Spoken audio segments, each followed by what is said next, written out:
A very good morning to Kenyan citizens. Welcome, and this is the Current Affairs segment, your trusted source for the latest news, insightful discussions, and impactful stories shaping our nation and beyond. Karibu sana. I'm Angela Kabete, and together with Mr. Kimotho, we'll dive into the latest news and uncover the truth behind what has been happening that is in our country and beyond. So make sure that you stay tuned as we break it down right here, right now. A very good morning to you. Good morning. How are you doing? Poa kabisa. Kabisa? Yes. Well, that's good. Saluti watazamaji. First of all ni kuwasalimia watazamaji wetu na kuwakaribisha kwenye show na pia kuambia watulie tu pale so that we can see what is happening now to that is at our nation. Ni yapi yaliyomo? Yeah, karibuni sana. All right, but before anything else, it is always our norm to give you, that is the verse of the day, an encouragement for you as a Christian, as the day-to-day person, and as a believer. And the verse of today comes from, that is Joshua 1:8, and I read, this is what it says. Keep this book of the law always on your lips. Meditate on it day and night, so that you may be careful to do everything written in it. Then you'll be prosperous and successful. Wow. So, the verse of today inaanza kwa kusema, keep this book of the law always on your lips. This means that is the word of God. The book of the law, that is the word of God. And it's according to the writer, and I mentioned that the word should be constantly spoken, confessed, and referenced in our day-to-day lives, in everything that we do. So it means that our lifestyle should complement what is written in the word of God. When I look at the action that you take, should reflect what God is saying in the Bible. And it means it's not just reading silently, but the word of God should shape our lifestyles, the declarations that we made as a Christian and as a believer. So I want you to ask yourself this morning, everything that you do, the decisions, kila kitu unafanya, does it reflect what is written in the word of God, that is the Bible? And then it says, meditate on it day and night. It means that you should have, that is a deep reflection and an intentional thinking when it comes to the word of God. You need to let the word of God guide your heart, lead your heart each and every day. So it means that you should be consistent. It should be constant. Si leo ukishikwa na changamoto Mr. Kimotho ndio unasoma, kesho when things starting working out, unasema wacha kwanza ni work on the things that are working out. You forget there is God. And then it says that be careful to do everything that is written in it. Hapo kwa sema be careful, it is bringing that aspect. It is an emphasis that we need to be obedient to the word of God, not just knowing it, but you need to apply it. And you know, when you apply the word of God in your life, it brings that is true transformation. Alafu inamalizia kwa kusema, then you will be prosperous and successful. Kwa hivyo ikisema mambo ya prosperity, biblical prosperity is not just about money, status, or anything. It includes that is spiritual growth, wisdom and discernment, peace, direction, favor, and fulfillment in God's purpose. Kwa hivyo, it means that success inatoka kwa, it comes from that is living in alignment with God's words, okay, in what God has assigned you to do. So ask yourself, Mr. Kimotho, in everything that you do in your daily life, does it reflect what is written in the word of God? Yeah, also at the same time, if you need to be successful or that is a prosperous, it is clear in the word. Yeah. Just follow the word. Also meditate on the word. And unajua now wakati naambia follow the word, you also now also need to follow the words of the prophets. Yeah, also. true. So it is very clear. Haina alternative, and it is also a clear guidance to us as the Christians. Yes. You know, hata politicians wanafaa jiulize, the things that they're doing right now, does it reflect what is written in the word of God? They should. Everyone, and especially hata wengi ukiwasikia, they do quote, but the actions ndio tofauti. Yeah. Yes. Oh God. Hiyo sasa ni kutumia Biblia kufuatilia vibaya. Sasa hapo unajua what happened is that they use it now to gain the attention of their listeners.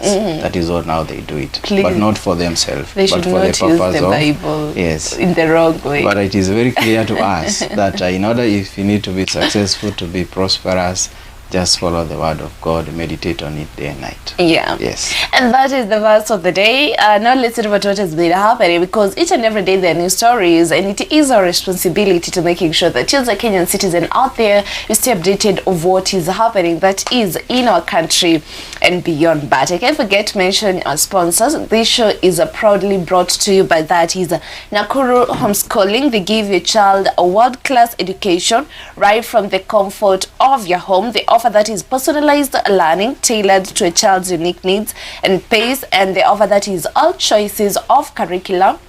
You know, right now when it comes to the education system, we have different curriculums. We have the 844, we have the British system, we have the accelerated Christian education, and they also have that is qualified and professional teachers and experienced educators. So make sure that you enroll your child today on that is www.nakuruhomeschooling.com, or you can opt to use their phone number that is 0729 602 575. Now let's get over to what has been happening. I have the Daily Nation with me. I have the Standard newspaper. And on today's Daily Nation, these are some of the matters that we'll be checking out. Tangalia, that is matters to do with finances, specifically spending in our country. That is when it comes to the counties. And then Tangalia, that is the health sector. Tangalia, that is still finances when it comes to the share sector. And then Tangalia, that is matters to do with the education sector. You can see here that Turkana had the lowest turnout when it comes to grade 10 admission. And then we're checking that is a little bit of politics. What about you? Yeah, nikiangalia kwa gazeti la Standard, we have some information on politics. Others on, nikiangalia panaona kuna Nairobi County, nikiangalia kuna some fraud cases, matters to do with education, matters to do with business, among the other, that is other stories that we are going to see. Yes. All right, and we start with the Daily Nation. Is that okay? And on the Daily Nation page 1, matters to do with the county sector, that is when it comes to finances. It reads that the law requires that disbursements be made by 15th of every month when it comes to the counties and spendings.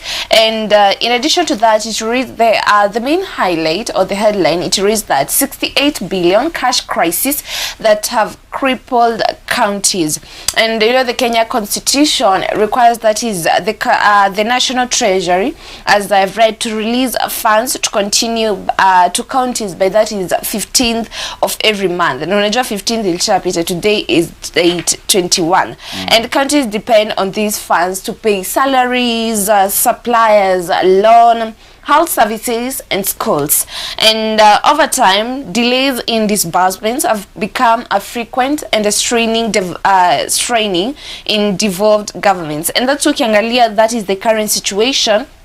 The Treasury has failed to release about that is 68 billion for 2 consecutive months. And now governors say that they are unable to pay workers. So if workers are not being paid, tuna expect kutakuwa na that is kunaweza kuwa na strikes. And also they're saying defaulting of loans, and you know, if loans are not being paid on time, interest inaendelea kuongezeka on what they're supposed to pay. In addition to that, accumulating debt to suppliers, and some countries are borrowing or shutting down some services. And that's why the Treasury CS John Bahati insists there is no crisis despite the governor's warning collapse. Sasa hata sema there is no crisis, Mr. Kimotho. Watu wenye wako kwa ground are these same people who are complaining. And nikiangalia hapa at a glance, the evaluated statements from different people. That is from Makueni Governor Mutula Kilonzo. Anasema contractors are becoming very wary of county projects because they incur penalties from the banks when they cannot service their loans. And then we have another statement that is from Nyeri Governor Mutahi Kahiga. He's saying that we have a looming strike by clinical officers as well as Kenya County Government Workers Union. And the delay is going to exacerbate the situation. And lastly, the last highlight, that is from Kirinyaga Governor Anne Waiguru. She said, we have bursary that we should have released with schools opening and other development works that require payments to complete. So, you know, from all these complaints, zinaleta impact. Ukiangalia umemensure that is the health sector. Yeah. That is from Nyeri governor, and they say that they are having a strike by, that is, the clinical officers. So it means that hospitals are being disrupted. And then you have, that is, the education sector, from what I've read, that is from Kirinyaga Governor Anne Waiguru. It means that schools are being affected due to unpaid support services, specifically only, that is, bursaries. And then it comes to the economy, it means that small businesses supplying counties are suffering, and because of delays when it comes to payment. And pia politically, probably kunaweza kuwa na rising tension between the county government and the national treasury, because unaona the statement yenye the CS, that is the treasury serious yenye anatoa, that is John Bahati, is conflicting or is disputing with the statements that are coming, that is from these leaders. And then lastly, the common wananchi atenda kuumia because they'll be bearing the cost of high taxes, and things might become expensive. And that story, I think, is on page 4 and 5. You can check it briefly. Okay. I don't think there is nothing new. I think I've mentioned everything. And it reads that county governments have endured chronic cash crunches, delayed salaries, stalled projects, and unpaid contractors as treasury disbursements delays continues to hit the services. So I feel there's something that needs to be done, especially when it comes to the disbursement of funds, because don't forget, budget year 2025-2026 was prepared a long time ago. So they're only working in ilikuwa imebaki ni the allocation of funds to the county government. So I don't understand why when it comes to the preparation of budget they're on time, but when it comes to the allocation of funds, it's a different thing. So there's something that they need to do about it. And actually it's very unfair because everything was prepared early enough. I agree. The budget was set, it was passed, so it was very clear that this is a set amount that is supposed now to go to each and every county. So where the delay is coming from, hapo ndio kuna questions.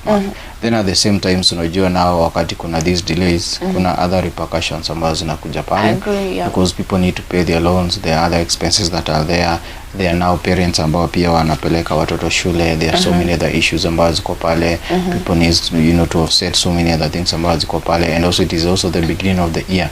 So kuna watu wengi sana wako na mambo mengi. So wakati kuna these delays, inakuwa ni challenge. I think we have never seen that is a complaint from the office of the president wakisema mshahara imechelewa, allowance imechelewa. We have never seen the complaint from the NCS akisema that is mshahara yangu imechelewa. We have never seen any complaint from the members of parliament wakisema mshahara yao imechelewa. So why now wale other public servant ndio wanakuwa affected? And yet how now wana report each and every day, wanafanya kazi yao vile ambavyo inafaa. So it's very unfair such that there are some sectors ambao wanakuwa favored, wengine that is kunakuwa na favorism, because kama ni wote ingekuwa ni kitu kingine, but unakuta ni just a few, na wale ambao wanakuwa affected it is from the county level inakuwa that is and inakuwa affected. So na ni kitu ambayo iko that is laid out very clearly, because ukumbuke nao wakati that is kuna delay ya kulipa that is contractors. It means that mahali wametoa hizo bidhaa ama anything else kutakuwa na issue pale. Then at the same time wale pia ambao wameajiri pale pia nao kutakuwa na issue, kwa sababu pia na hawataweza kupata ile pesa ambayo inafaa. So utakuta economically wakati atapokea hizi pesa, kama kuna interest ambayo itakuwa imeshoot, unaona bado itakuwa disadvantage kwake. So it's high time that also wakati budget imefanywa pia kuna kuwa na time frame ya kurelease hizi pesa. Ndio kama ziko inarelease wakati ambao unafaa, kama haziko inajulishwa mapema, ndio pia nao wanajua jinsi ya kufanya. Because every time tukisikia the statement from the side of the CS, tunasikia upande wake the money has been released. Tukisikia upande huu mwingine kuna complaint. So we wonder between the CS and the county ni wapi hapo pesa that is either inapotelea kulingana na their statement ama where is the delay coming from. You know, it's very unfair because when it comes to the collecting of taxes, they are always on time, Mr. Kimotho. Yes. But when it comes to releasing money to be allocated for these services to be delivered to the common mananchi, kuna kuwa na kinagaubaga. Yes. Okay, so another story. So another story is that lack of textbooks, pathway changes, delay learning in grade 10. It's very unfortunate because of poor planning. Because you remember last year, that is we also read that there was an issue wakati now the publishers walikuwa nasema kwamba hawajapatio that is the amount ndio waweze ku release the textbooks. Now pia learning bado haiendelee vizuri because bado kuna textbooks ambazo ni za grade 10. And we can imagine the pressure ambayo ilikuwa pale, the pressure ambayo ilikuwa kwa wazazi, the pressure that it was there to meet the deadline, that is ya watoto kuweza kureport pale shuleni. So you can imagine after all that pressure wazazi walipitia kufanya mambo yote, yet tunakuta learning has not yet begin in that is a senior secondary schools across the nation. So according now to Gazeti la Standard, that is page 3, hapa wanasema that is learning is yet to begin in senior secondary schools as students that is enter the second week. That is in the uncertainty of a delay in delivery of textbooks, mass switching of learning pathways, and in some institution low reporting, that is a number. So the delays follows the Ministry of Education's decisions to extend reporting deadline, that is to January 21st, as after it failed to achieve the 100% transition target within, that is the initial 1 week window ambayo ilikuwa imepatiana pale. This is also another issue ambayo tumekuwa tukiona. Yesterday tuliona in some of local, that is television, tuliona that is sasa machifu wanaanza kuenda door to door. And sasa ndio wanaanza kuenda kuangalia ni kwa nini mtoto fulani hajaingia shule, anafaa report pale shuleni na mambo mengine kama hayo ambayo yalikuwa pale. The ministry it was forced now to extend the deadline for another 1 week ili waweze kuangalia that is vile ambavyo watakufanya. But it shows that there was a lot of unpreparedness because hii maneno hata machifu ambao wanakuwa enforced kufanya ni kitu ingefanywa hata before. Wangeenda pale waangalie, that is wakati now the results zilitokea, waangalie the situations, because the chief akikuja pale either kulikuwa na that is na hii extension ama haikuwa, yeye anajua this family cannot be able to do this and this and this and this. So hiyo yote ni kitu ambayo that is the government ingeweza kufanya. Then pia tumekuwa tukiona that is kumekuwa na that is a poor reporting, that is a target ambayo imekuwa pale, because unakuta kuna some of the schools unakuta that is hakuna wanafunzi ambao waliweza kuattend pale because of various reasons ambazo zilikuwa ziko. Then at the same time unakuta hata kama wanasema that is hawa wanafunzi waweze kureport shule, the government haija provide anything, so mzigo bado inabaki that is back to the school. Now mzigo ikibaki now back to the school, now the school at the same time iko na mzigo mwingine kwa sababu textbook hazijafika. So you can see now pia kuna a lot of pressure ambayo unnecessary pressure ambayo inakuja to the school, na ni kitu ambayo haikuwa planned, because all this haikuwa planned, because now hii ni issue ambayo iko that is set now to the that is to the ministry to be able now to deal with it. Now ukiangalia now kuna hii now that is the new curriculum ambayo ilikuja. So it means that hakuna kuona committee ambazo zimekuwa zikikaa chini kuweza kuangalia haya masuala yote yako in place. So now there is no way now that is inawezafika kwamba sasa mashule yamefunguliwa na textbooks hazijafika. So it becomes very unfair, that is to the student, and also in a demoralize ile effort ambao wazazi walifanya, because kila mtu alikimbizana ili aweze kumit the deadline ambayo ilikuwa pale. And also at the same time 2 weeks kama bado hawajaanza kusoma, it also means that wataharakishwa sana ili maybe now ile ile target ambao walikuwa wafanye hii term, that is according now to the curriculum, inamaanisha bado watazidi that is kukimbizwa ili waweze kukimbia pale. Because ukumbuke now that is a grade 10, that is a students, kuna maswala tofauti ambayo yako pale. Kuna hizi pathways ambazo watoto waliweza kuchagua, entails a lot of issues ambazo ziko pale, the ICT, that is na maswala mengine ambayo yako pale, and also at the same time unajua kuna zile risk repercussions ambazo zinakuja when it comes to certain subject kama bado learning haijaanza. So hii ni maswala ambayo yanafaa yaangaliwe, because ukiangalia upande ambao tulikuwa tumesoma pale from the Ministry of Treasury, that is kuna delay ya ku release funds to the county. Then at the same time Una the issue pia ya the textbooks, that is kuna hiyo delay ambayo inaonekana saizi vitabu hazijaweza kufika. It means that something needs to be done, na kama maybe kuna watu ambao maybe wana sinzia kwa their ministries, kuna watu wengi sana pia wanaweza fanya hiyo kazi. Yes. You know, it's so sad because early January, I think that is the 1st of January, tuliona that is the CS education akisema washalipa that is pesa za textbook because you know they owed that is the KICD. Yeah. But right now I don't understand why wanasema walishalipa, but you can see books being supplied that is in schools.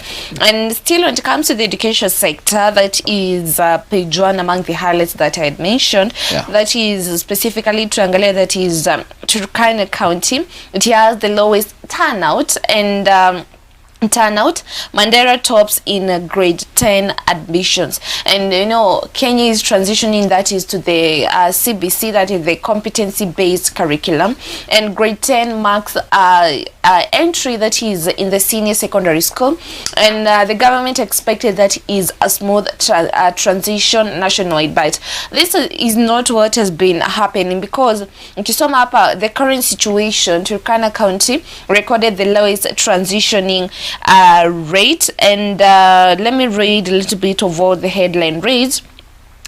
Transition, Turkana has the least number of students who have reported that is to grade 10, as the number of learners enrolled in senior schools rose to 831,000 according to the Ministry of Education, with the deadline for admission to schools lapsing today. Those who registered by midday yesterday accounted for 77% of the 1.1 million junior school graduates. Unfortunately, only 25% of the learners were placed in schools in Turkana County, and they have reported. By contrast, 95% of students have joined schools that is in Mandera. So 95%, it's a good number, but ukiangalia that is in Turkana County, 25% in kidogo sana. So it means that there's something that the government really needs to do, and that story is on page 10. But the things that could have led to this low turnout probably ni mambo ya poverty, lack of finances, insecurity, long distances to school, early marriages and dropout. And we are on page 10 of the Daily Nation, page 7 of the Daily Nation, and it reads that the education, this is a statement from the education. It reads, "We are not going to leave any child behind." That is what ministers say as deadline for admission lapses today. In addition to that, there is a statement from that is the Education CS Julius Ugamba, and I read. Let me quote what he said. "Our teams are going to the ground to find out why some learners have not reported yet. We want to know whether it is uniforms or other issues so that you can address them. Of course, there are no expectations such as candidates in prison, those who have joined private schools, or cases where learners may have passed on." That is a statement from the Education CS Julius Ogamba. So according to him, they are going to make sure that they figure out the reason as to why these students were jaina mashuleni. And but there's a statement. He said that while Mr. Ogamba said that while the online portal shows some schools with low numbers, the actual number of students attending classes is significantly higher. So anasema whatever we've seen online could not be true, because mambo kwa ground ni different according to him. Some learners are still streaming in. We have quite a big number. By yesterday night, we had a data of 550,000 learners had keyed into our system. We're waiting for 2 regions to key in their numbers. The physical admissions are much higher than the numbers in the system. That is what the education minister said.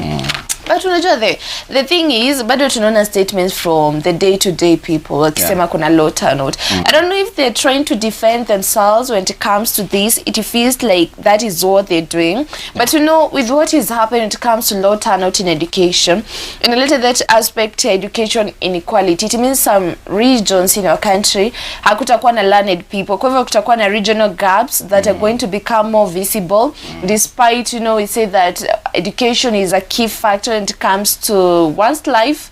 And bado tunahitaji that is kutakuwa na future workforce, because some regions risk being left behind, and then kutakuwa that is policy pressure, because the government may need targeted interventions in marginalized areas and counties. So I hope they'll get to address this instead of defending themselves. Yeah, because the reality of things is that there is a delay. Yeah. The reality of things is that those are the challenges ambazo zinapatikana pale to the grassroots, that is level.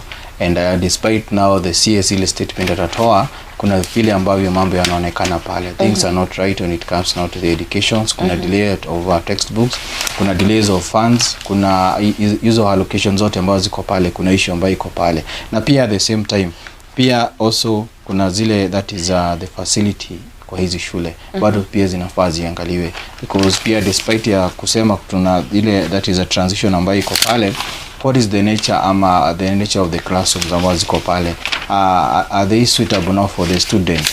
And also at the same time kuna sanitation ambazo ziko pale, pia kuna the textbooks, kuna all the other requirements ambazo zinatakikana ziko nini that is aziwe to the school. So it is something that the ministry that is inafaa ikae chini na iweze kuangalia vizuri sana. Okay, another story is so another story is that kuna msemo wanasemaga that is if you cannot beat them, you join them, Kuna hii mambo ya privatization authority, that is a bill ambayo ilipitishwa, na tumekuwa tukiona despite of so many people trying to go to the court to stop it, so many watu wanajaribu to come out to the public, we criticize, finally it is open to the public. The Kenya, that is a pipeline, that is a company, that is nikiangalia hapo anasema notice to the public, na that is now hii announcement imetoka to the Kenya pipeline, that is a company ambayo now sasa initial public offer ambayo inaita IPO, inviting members of the public to participate in the ownership of one that is a Kenya strategic national asset.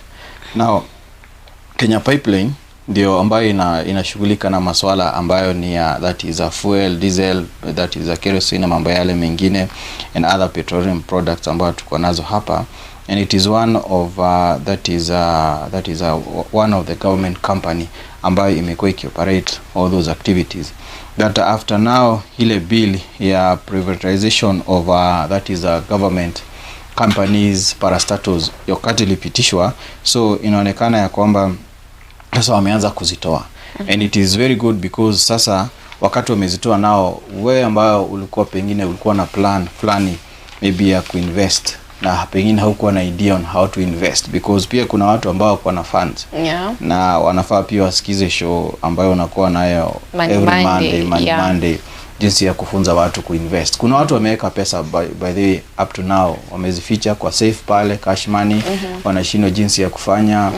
By the way, na pia kuna wale walipewa nyota. By the way, wale pia wale ambao walipokea pesa ya nyota 21,000, right? Ambao walipokea pesa ya nyota is also a very good investment ambayo pia opportunity ambayo imetolewa hapa. So we can see now imetoka in the open. So instead now sometimes it's also good to try something else, because the issue is kunaweza kuwa na kitu mzuri ambayo imekuja, but the way the information inafikia watu inakuwa different. Because sasa nikiangalia hapa that is kulingana na ile announcement ambayo imetolewa hapa, wanasema that is the offered period ambayo walifungua that is from 19 January that is 2026 ya hizi shares, na pia wataifunga that is 19 that is February 2026. So kuna ile 1 month period ambao wamepeana pale. So kuna announcement of allocation results itatolewa that is on March, na pia final date of payments, guarantees domestic and international, pia hiyo maneno yote wataifanya that is on March that is 5th 2026. Then electronic that is shares ambazo sasa hizo tu process zote zitafanywa that is on 6th March. Then trading the KPC shares commence kwa that is NSE ambayo itakuwa that is on 9th that is March. Na unajua pia that is kuna ile the stock market ambayo tuko nayo, na pia kuna vile shares ambazo zimekuwa that is zikitradiwa, and there are so many people ambao wamekuwa that is wakigain, wananunua shares za hizi kampuni then wanazitrade na hayo masuala yote. I think the only thing that now can be done is a civic education on how mambo ya shares ambavyo that is inaweza kuwa a source of generating income, na watu waanze kufunzwa, kwa sababu hii ni kitu that is especially now when it comes now to the Nairobi Stock Exchange, watu hawaielewi.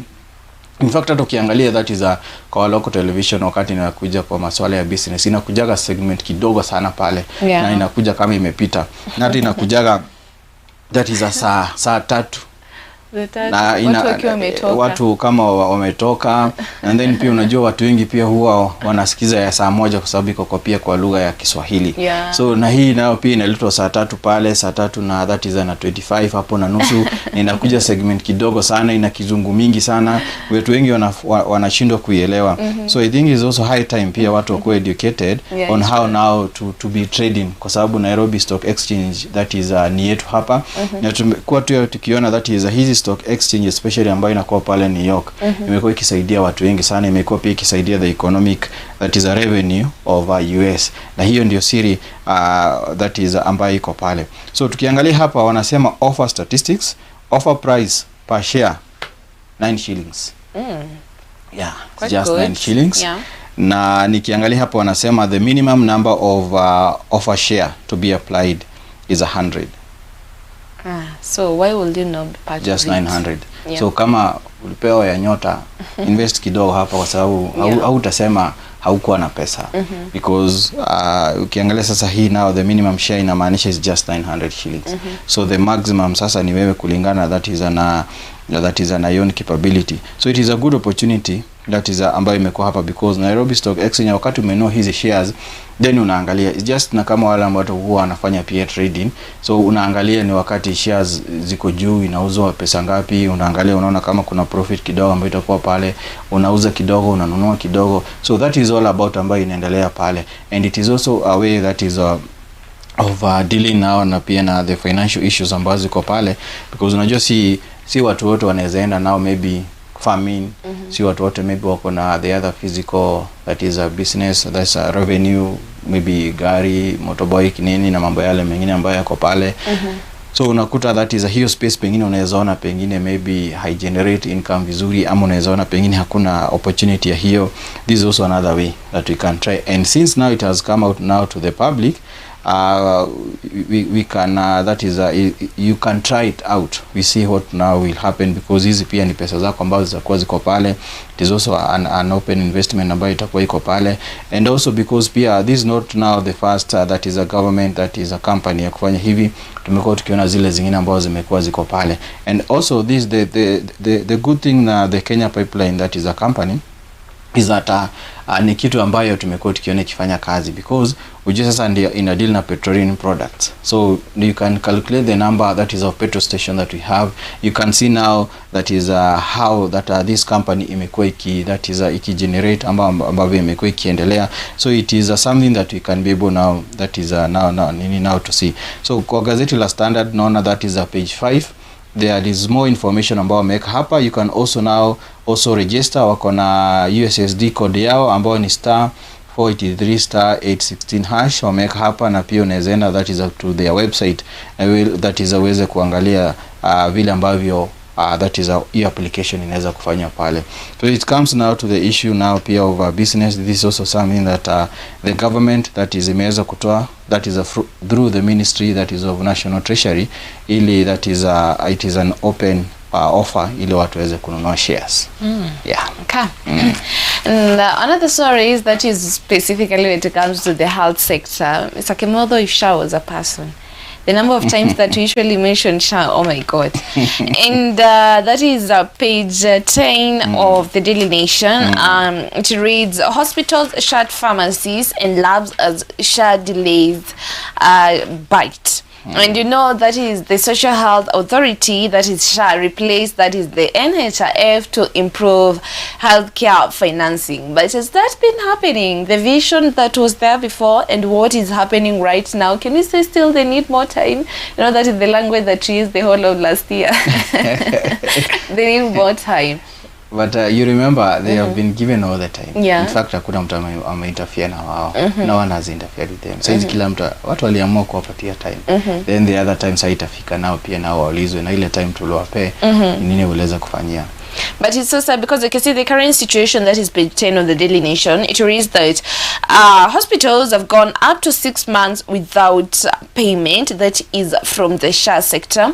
And in addition to that, that is level 2 and level 3 hospitals have not received payments. Primary health care from, that is the Social Health Authority SHA, forcing many facilities to suspend essential services.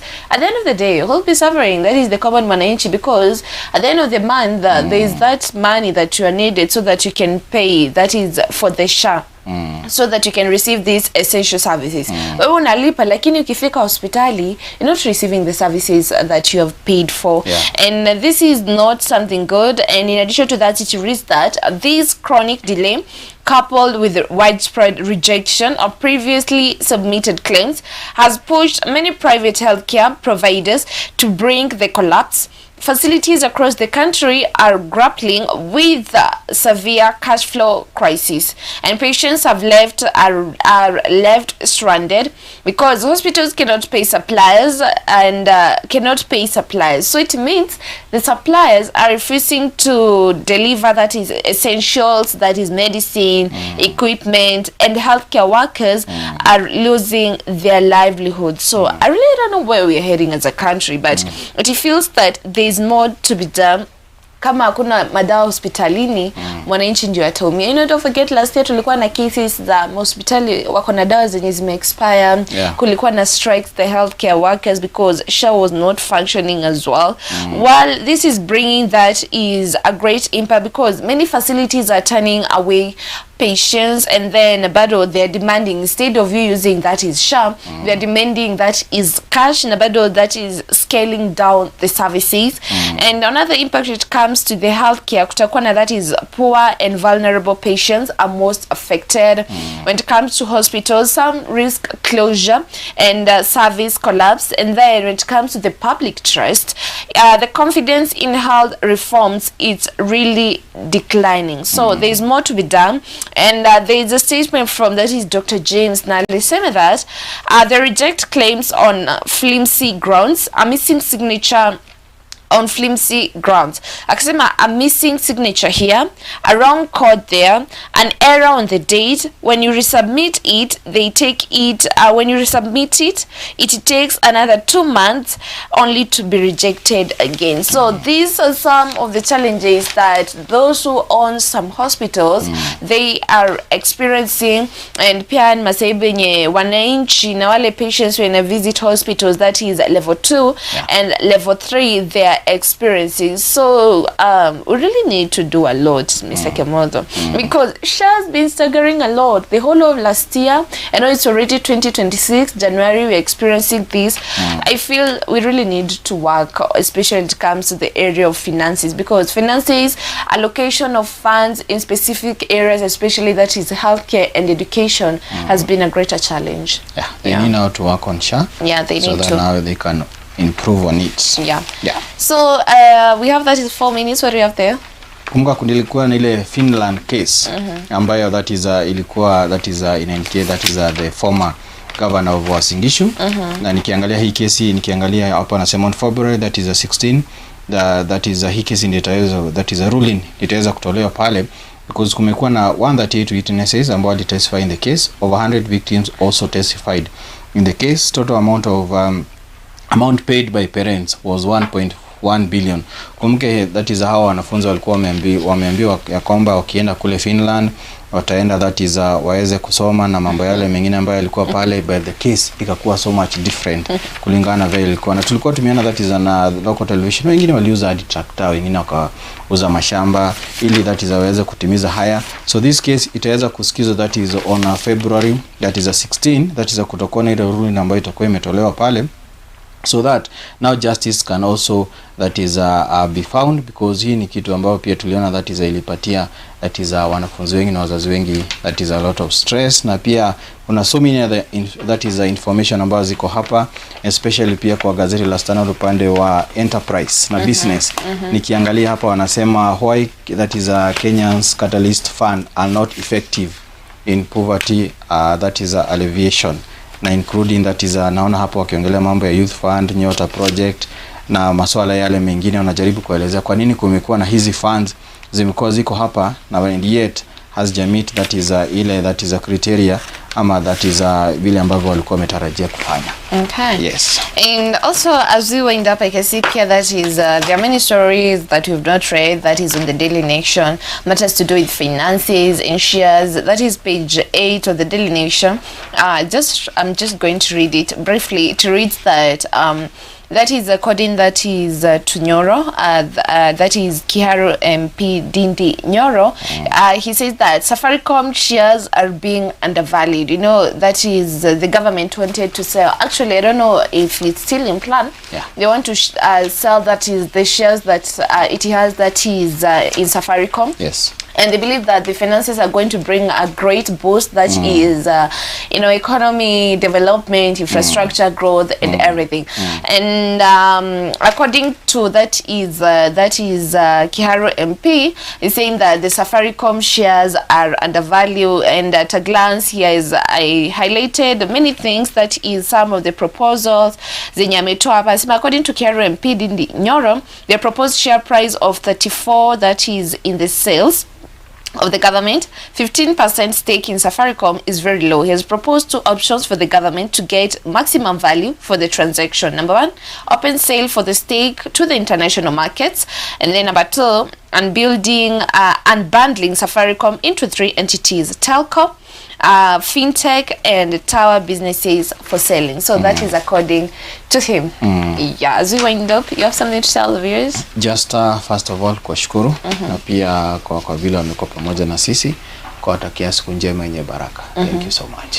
Well, thank you so much for tuning in for this segment. That is the current affairs segment. You're always here every morning to making sure that you as a Kenyan citizen, you stay updated of what is happening that is in our country and beyond. I can't forget to mention our sponsors. This show is proudly brought to you by Nakuru Homeschooling Solutions. They give a child a world-class education right from the comfort of your home. They offer personalized learning tailored to your child's unique needs and pace. They also have that is choice of curriculum. Now different, you know, we have different curriculums. That is the CBC 844, the British system, and the accelerated Christian education. They offer all these choice of curricula, and they have that is qualified and professional teachers. So make sure that you enroll your child today on www.nakuruhomeschooling.com, or you can opt to use that is 0729602575. My name is Angela Kabete. Till next time, bye bye.